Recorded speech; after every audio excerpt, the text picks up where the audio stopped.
Hello, plus one class. Today we take an important topic that is potential energy. Question आता है सबसे पहले कि व्हाट इज पोटेंशियल एनर्जी। तो it is the energy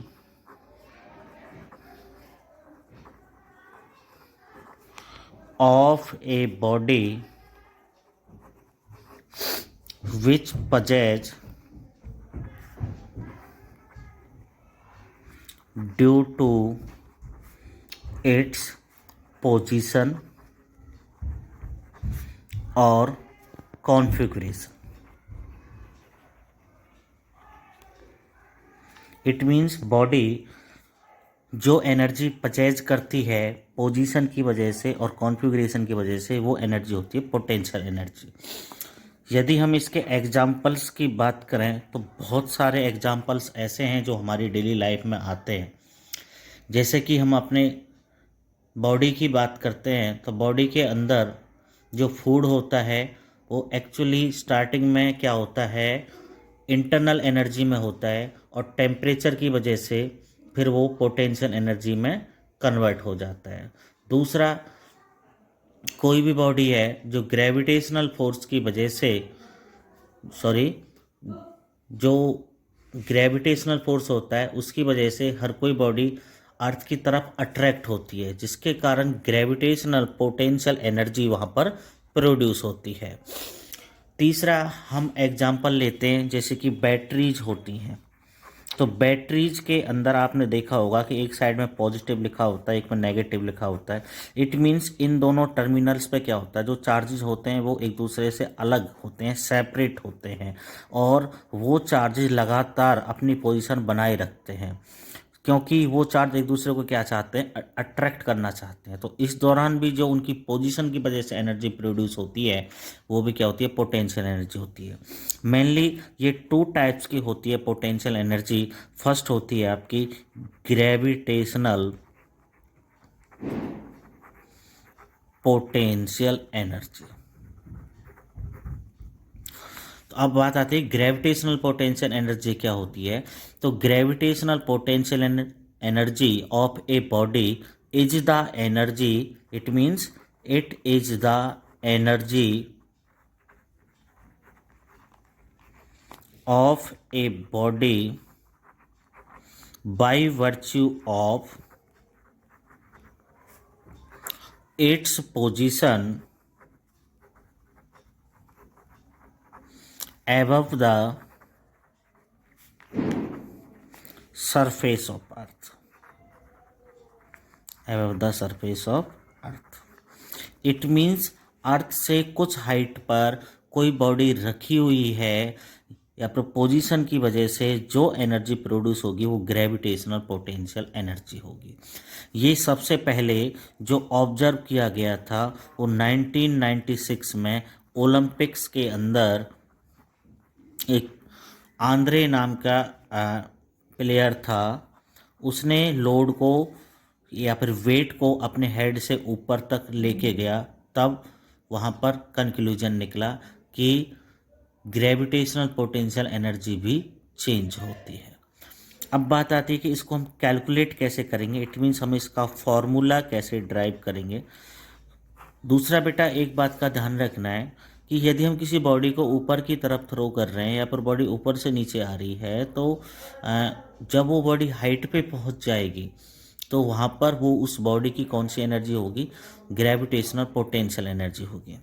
मान के चलते हैं कि दिस इज़ द ग्राउंड, यहाँ पे एक बॉल थी, इस बॉल को यहाँ से यहाँ पहुँचाया गया और हाइट हो जाती है यहाँ से यहाँ h, और इस बॉडी को ग्राउंड टू हाइट ले जाने में जो फोर्स हमने यूज किया वो हो गया जी F, और ये जो फोर्स होगा ये होगा ग्रेविटेशनल फोर्स। तो सबसे पहले लेट हम मान लेते हैं कि m जो है वो मास ऑफ ए बॉडी है। g आप सबको पता है क्या होता है, एक्सीलरेशन ड्यू टू ग्रेविटी होती है। h क्या है, हाइट है, height of body above the surface of earth।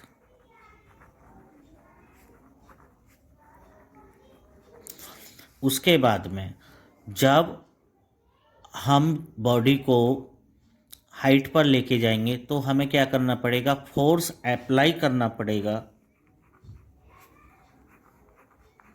Force apply, और जो बिल्कुल क्या रहेगा, ग्रेविटेशनल फोर्स से ऊपर आ सके। क्योंकि आपके हाथ से कोई बॉल छूट जाती है तो वो सीधा कहाँ जाती है, ग्राउंड को जाती है।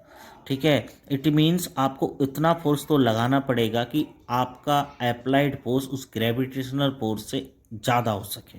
तो force applying just overcome to, क्या कहेंगे हम, ग्रेविटेशनल फोर्स।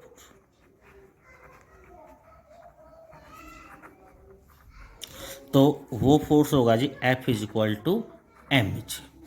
उसके बाद में जब हम बॉडी को h हाइट पे लेके जाएंगे तो हमको क्या करना पड़ेगा, वर्क करना पड़ेगा। तो उसके बाद में आप लिखोगे वर्क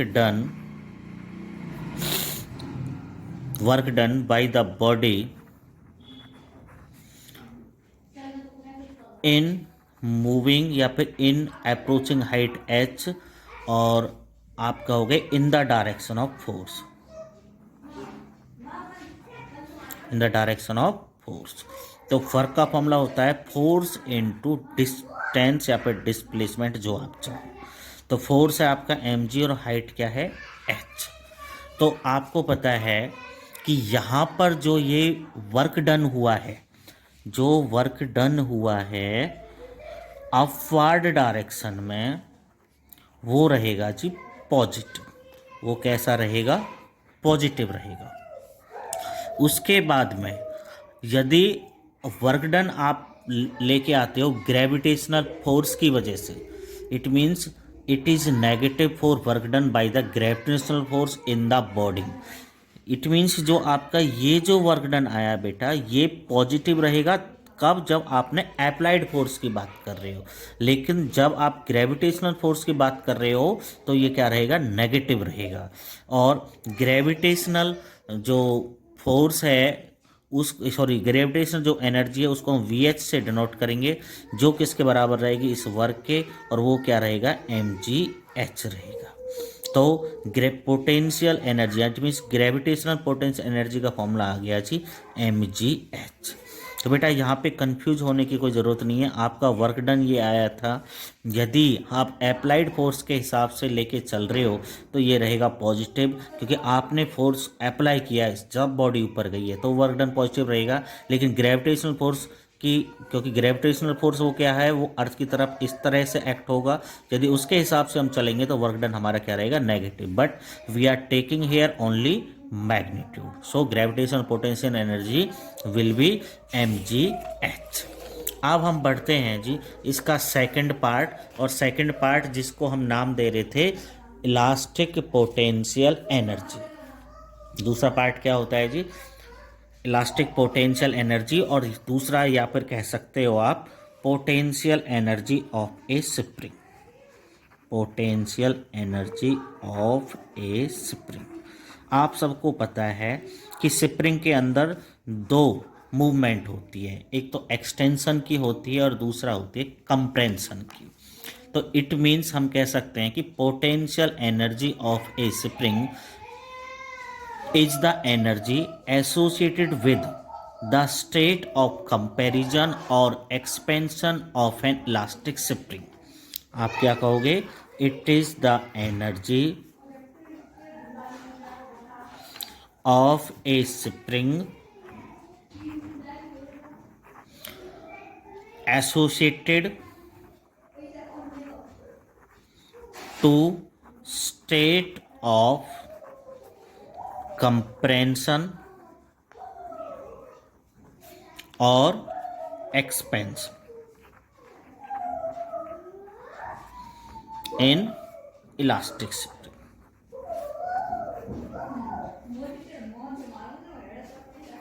इन इलास्टिक स्प्रिंग, तो इसको हम कहते हैं potential energy of a spring. अब मान लेते हैं बेटा कि ये कोई स्प्रिंग है। अब यहाँ पर यह मान के चलो हमें इसको एक्सटेंड करना है, और दूसरी तरह से आप यदि वर्टिकली मानते हो इस तरह से, और आपने यहाँ पे कोई लोड एक्सपेंड किया है जिसका मास m है, तो इस मास की वजह से मान लेते हैं कि इसमें एक्सटेंशन आ जाता है x। तो आपको पता है कि जब हमने इसको खींचते ही अपना हाथ हम हटाते हैं, तो जिसकी वजह से ये क्या होता है, अपने आप पहली वाली पोजीशन पे आ जाती है। इट मीन्स यहाँ पे दो फोर्स काम करते हैं, एक डिफॉर्मिंग फोर्स और एक रिस्टोरिंग फोर्स। जो डिफॉर्मिंग फोर्स है, उसकी डिफॉर्मिंग फोर्स का मतलब है कि हमने इसको खींचा, और रिस्टोरिंग फोर्स का मतलब है कि हमने जैसे ही हमने हाथ को हटाया वो अपना पहली वाली पोजीशन पे पहुंच जाती है। तो यहाँ पर एक साइंटिस्ट था हुक्स, तो हुक्स का लॉ काम करता है कि जितना रिस्टोरिंग फोर्स होगा वो डायरेक्टली प्रोपोर्शनल होगा एक्सटेंशन के। इट मीन्स आप किसी स्प्रिंग को ज़्यादा खींचते हो तो वहाँ पर रिस्टोरिंग फोर्स भी क्या होगा, ज़्यादा होगा। आपने जनरली देखा होगा कि आप कोई रबड़ लेते हो, रबड़ का छल्ला लेते हो, और उसको जितना ज़्यादा आप खींचते हैं उतने ज़्यादा हमारे हाथ में चोट आती है, पेन होता है। अब बेटा यहाँ पर इसको इक्विलिब्रियम बदलने के लिए k ले लिया, x k जो है यहाँ पर रिस्टोरिंग कांस्टेंट है, रिस्टोरिंग फोर्स कांस्टेंट हम कह सकते हैं, और दूसरा हम इसको स्प्रिंग कांस्टेंट भी कह सकते हैं। यानी कि k इज इक्वल टू हो गया जी -f/x। यदि हम इसकी यूनिट की बात करें तो यूनिट क्या होगी, फोर्स की न्यूटन होती है, इसकी मीटर होती है, तो न्यूटन पर मीटर होगी। और डायमेंशन की बात करें तो फोर्स की होती है mL/T-2 और x की होती है जी L, तो ये हो जाएगा जी m1L0T-2। ओके। उसके बाद में यदि हम ग्राफ ड्रॉ करते हैं किस किस के बीच में, यानी कि एक्सटेंशन और कंप्रेंशन और फोर्स के बीच में, तो वो जो है डायरेक्टली प्रोपोर्शनल होगा, क्योंकि F डायरेक्टली प्रोपोर्शनल x है। तो मैं उम्मीद करता हूँ कि यहाँ तक तो आपको समझ आ गया होगा। K क्या है भैया, यहाँ पर स्प्रिंग कांस्टेंट या फिर फोर्स कांस्टेंट। अब बात आती है कि इलास्टिक पोटेंशियल एनर्जी को हम फॉर्मूला कैसे कैलकुलेट करें। अब फॉर्मूला कैलकुलेट करने के लिए आपको क्या है, सीधी बात है, एनर्जी यदि आपको कैलकुलेट करनी है तो आपको वर्क डन निकालना है। और वर्क डन निकालना है तो वर्क डन जो है हम दो तरीके से करेंगे। कैसे कि मान के चलो एक स्प्रिंग है, यहाँ उसकी x मान लेते हैं, उसकी ओरिजिनल लेंथ थी, लेकिन हम उसमें dx फोर्स अप्लाई किया और उसमें क्या आ गया, एक्सटेंशन आ गया। तो सबसे पहले स्मॉल अमाउंट ऑफ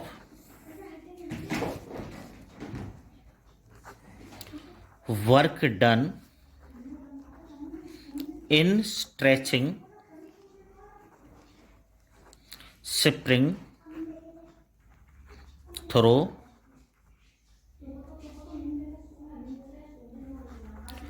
dx। तो स्मॉल वर्क होगा, फॉर्मूला होगा जी फोर्स इनटू डिस्प्लेसमेंट। अब फोर्स की वैल्यू, अच्छा फोर्स कौन सा, हाँ तो बेटा यहाँ पे नेगेटिव क्यों ले रहे थे, क्योंकि हम स्प्रिंग में फोर्स लगा रहे हैं इधर, मतलब रिस्टोरिंग फोर्स के अपोजिट लगा रहे हैं, सो वी टेक नेगेटिव। और स्मॉल वर्क क्यों लिया, क्योंकि हमने उसको स्मॉल स्ट्रेच किया है, कंप्रेस किया है, बस स्ट्रेच के लिए भी यही काम करेगा और कंप्रेस के लिए भी यही काम करेगा। उसके बाद में हमने इसकी वैल्यू पढ़ी थी kx और dx, लेकिन ये जो वैल्यू थी नेगेटिव थी, नेगेटिव नेगेटिव पॉजिटिव, तो dw आ गया बेटा kx dx। उसके बाद में आप निकालते हो total amount of work done in stretching 0 to x, तो वो dw होगा, इंटीग्रेशन होगा dw का, यानी कि एक्सटेंशन आप 0 से x लेके गए हो। dw वैल्यू क्या है, kx dx, 0 से x। इंटीग्रेशन जब करते हैं तो कांस्टेंट को बाहर ले जाते हैं, x dx हो गया 0 से x। बेटा जब इंटीग्रेशन करते हैं तो जो उसकी पावर होती है उसकी एक पावर इंक्रीज कर दो, उतना ही डिवाइड में लिख दो।